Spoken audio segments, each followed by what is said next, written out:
یہ آکاشوانی کا سری نگر اسٹیشن ہے. اردو خبروں کے اس بلیٹن کے ساتھ میں ہوں بسارت گل.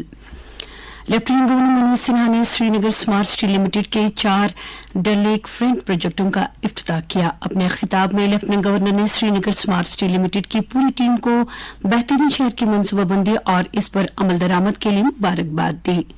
انہوں نے کہا کہ آج عوام کے لیے وقف کیے جانے والے منصوبے شہر کے سب سے منفرد پرسکون اور پرکشش مقامات ہوں گے جو مادری فطرت کی تال سے لطف اندوز ہونے کا موقع فراہم کریں گے.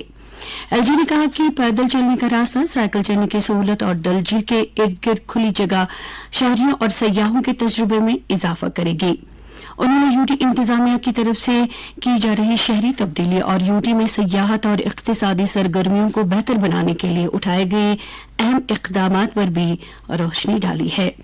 Chief secretary doctor Arun Kumar Mehta, divisional commissioner Kashmir V K Bidhuri, deputy commissioner Srinagar smart city limited کے سی ای او کے علاوہ پولیس اور سول انتظامیہ کے اعلی افسران اس موقع پر موجود تھے. لیفٹیننٹ گورنر منوج سنہا نے وادی کے تمام 10 اضلاع میں سیکورٹی اور ترقیاتی منظرنامے کا جائزہ لینے کے لیے ایک اعلی سطحی میٹنگ کی صدارت کی. ایک ٹویٹ میں لیفٹیننٹ گورنر نے کہا کہ جموں کشمیر انتظامیہ دہشت گردی کے ماحولیاتی نظام کو مکمل طور پر ختم کرنے اور یوٹی کی جامع اور ترقی پسند ترقی کو یقینی بنانے کے لیے پرعزم ہے. سامنے کلگام میں کل ملٹن 2 اور حفاظی عملے کے درمیان شروع ہوئی جھڑپ کے علاقے میں حفاظی عملے کی طرف سے کارڈن سخت کیا گیا ہے تاکہ ملٹنٹ فرار نہ ہو پائے. ہمارے کلگام نمائندے کے مطابق رات کے ٹھہراؤ کے بعد آج سویرے آپریشن پھر شروع کیا گیا. پولیس رائے کے مطابق ملٹنٹ 2 مکانوں میں پناہ لیے ہوئے ہیں. آخری اطلاع ملنے تک کسی ملٹنٹ کے مارے جانے یا گرفتار ہونے کی سرکاری طور کوئی تصدیق نہیں ہوئی ہے. وزیر اعظم نریندر مودی آج صبح سویرے وائس آف گلوبل ساؤتھ سمٹ کے ابتدائی اجلاس کی قیادت کر رہے ہیں.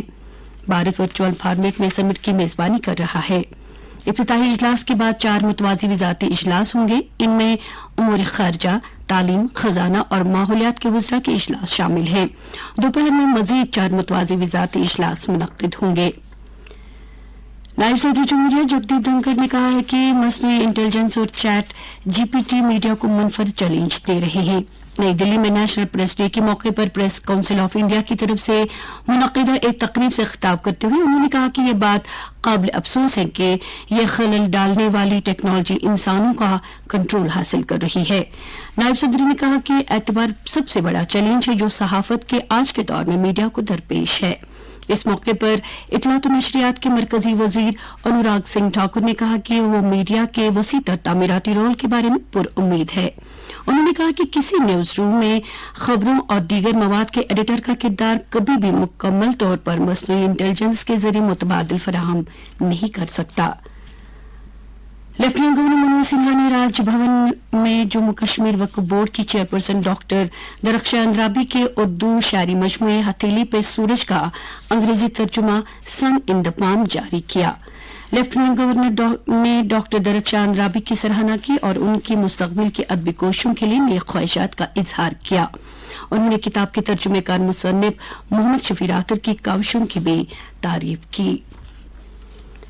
Kashmir chamber of commerce and industry کے صدر نے راج بھون میں لیفٹیننٹ گورنر منوج سنہا سے ملاقات کی. انہوں نے لیفٹیننٹ گورنر کو ڈل جھیل میں آتش زدگی کے حالیہ واقعے سے متاثر ہاؤس بوٹ مالکان کی امداد اور بحالی سے متعلق مسائل سے آگاہ کیا.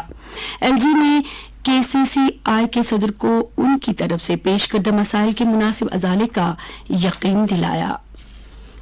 مدھیہ پردیش میں 230 اسمبلی نشستوں کے لیے واحد مرحلے اور چھتیس گڑھ میں 70 اسمبلی سیٹوں کے لیے دوسرے اور آخری مرحلے کے لیے ووٹنگ جاری ہے. دونوں ریاستوں میں آزادانہ، منصفانہ اور پرامن پولنگ کو یقینی بنانے کے لیے سیکورٹی سمیت سبھی معقول انتظامات کیے گئے ہیں. آئی سی سی کرکٹ ورلڈ کپ میں آسٹریلیا نے کل شام کولکاتہ کے ایڈن گارڈنز میں کھیلے کے دوسرے سیمی فائنل میں جنوبی افریقہ کو 3 وکٹوں سے شکست دے دی. واضح ہے کہ بھارت نے بدھ کو پہلی سیمی فائنل میں نیوزی لینڈ کو 70 رن سے شکست دے کر فائنل میں رسائی حاصل کی. اب اتوار کو احمد آباد میں آسٹریلیا اور بھارت کے مابین فائنل مقابلہ ہوگا. اور اب درجہ حرارت سری نگر میں رات کا کم سے کم درجہ حرارت 0.6 ڈگری سیلسیس، جبکہ جموں میں رات کا کم سے کم درجہ حرارت 11.5 ڈگری سیلسیس ریکارڈ کیا گیا. تو یہ تھی ابھی تک کی خبریں.